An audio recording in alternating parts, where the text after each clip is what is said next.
Hey guys, I wanted to make a short explanation video for how it is you're going to work assignments through here.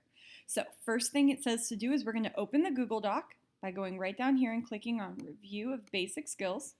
When I do that, it's going to open up a separate Google account with that as the title. And the first thing that I want to do is make sure I rename this document so that when you submit it again, I know who did the assignment. So if I can slide this over just a little bit, maybe not, we're going to go File, make a copy, and instead of taking copy, I'm going to delete that part out and I'm going to put my name. So Tori Fuller. All right. When I do that, it's going to open me up my own document. This is the one that I'm going to work in. So when I start typing this assignment, maybe my first answer is going to be 350. All right, we all know that's not the answer, but I can type right alongside it, or if you would prefer, you could press enter and type your answer underneath. I'm good either way. Obviously, we know 350 is not the answer. Okay, stuff's gonna move around as you work. That is totally fine. Do not stress about that at all. You don't have to format anything when you're done. Just kind of let the work happen. Okay, once you get over here to fractions, I wanted to give you a quick tutorial of how we're gonna do that. Okay, so let's say I'm working this problem number 1, and I'm going to do 1/5 plus 3/5 makes, let's say we're going to give the answer of 21 out of 100. Again, not the answer, that's okay. We're going to go up here to insert an equation, and it's going to give me a little blue outlined box. That's where I can type my answer. I would suggest that you start with equal so we know what you're working with.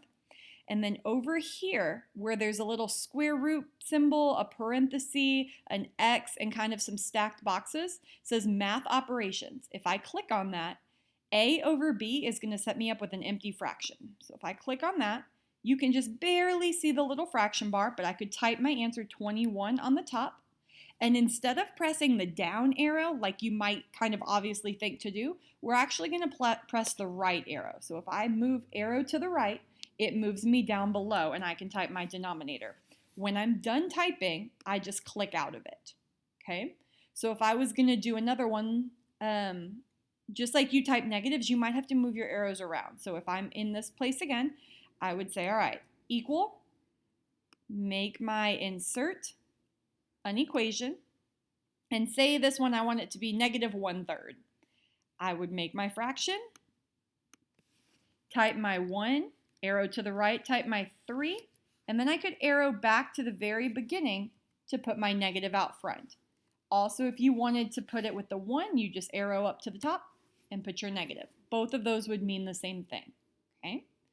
All right, that is all for this tutorial video. Once you are done with creating and answering, you will go File, Download as a PDF. That will save it with the exact same name, with your additional name on the title. Let me see if I can make this a little bit smaller so you can see it. So down here at the bottom, it says Review of Basic. This is your PDF. This item is what you will upload to turn in. Okay, let me go real quickly and show you how you're going to turn it in. So if I go back to my Canvas account, up at the top, I'm going to do Submit My Assignment. Choose my file, and then in my file, mine's in Downloads, Review of the Basics. It's got my name already attached to it. Okay. It's going to upload that and present it right here. You could put a comment if you wanted, like, had a really hard time with the fractions, or had a really hard time with combining like terms, or this was the easiest thing ever, only took me 2 minutes, whatever you want to type, and then you're going to submit it. When you see this little confetti fall, that's showing you that you are done with this assignment. See the confetti? That means you are all set. All right? If you have any questions during the submission, or you're not sure if you submitted or even getting started, please shoot your teacher an email.